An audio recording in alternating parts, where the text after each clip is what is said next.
Please get ready for a dictation of exercise number 24 from Progressive of December 2019. 5 seconds.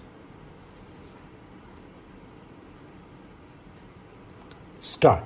Sir, this is the time to look at the performance of the general fiscal situation.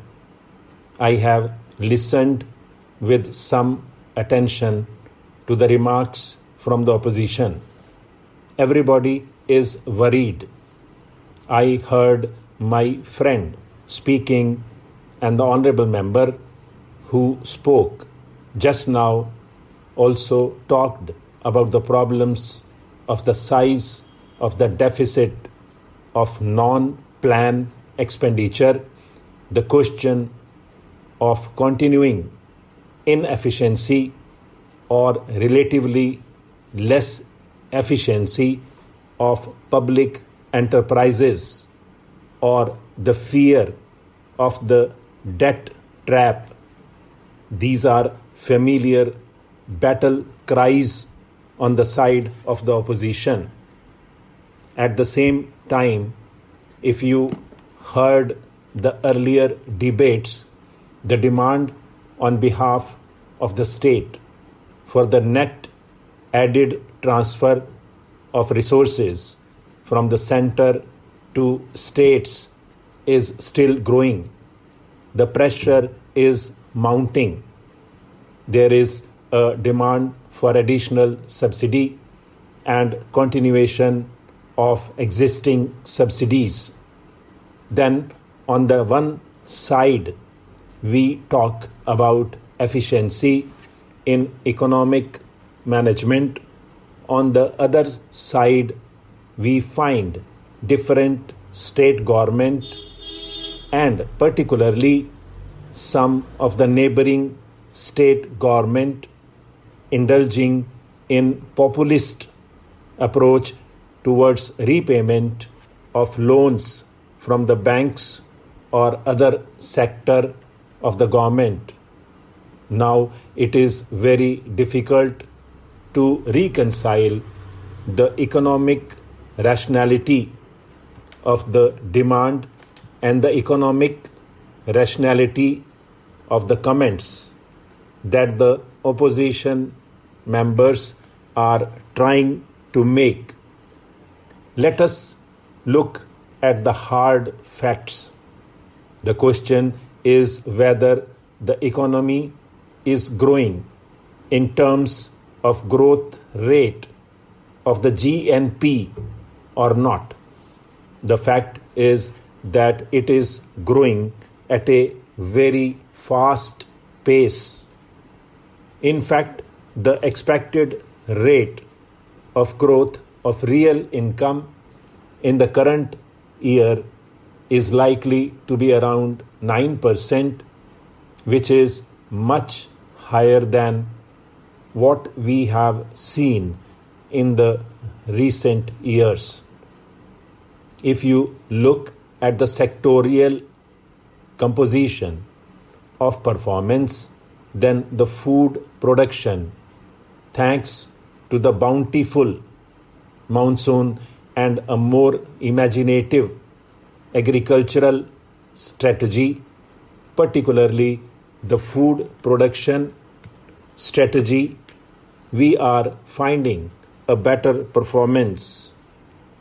Of course, we depleted our buffer stock, but as a result of the better crops and with some imports, we are trying to replenish our buffer stocks.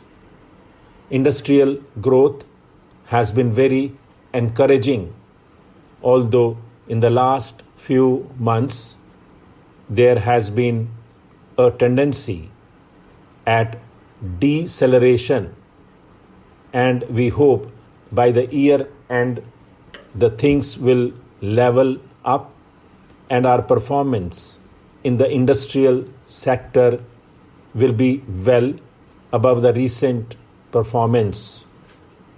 It should be crossing 10 to 11 10% mark altogether. I heard my friend talking about the consumer's price index. There is no doubt that it is in the rise in the consumer's price index, that the consumer faces the real punch, but the increase has not been as alarming as we think, particularly if we look at the recent drought and the risks of likely increase in price which did not take place.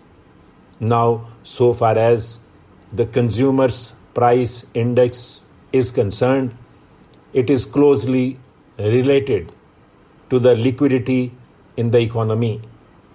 It is true that the liquidity is growing because disposable income has been growing because of different kinds of payments that we have committed, whether it is the sixth pay commission and the cascading effect of that in the rest of the economy, or the other salary settlements, dearness allowances, and all that.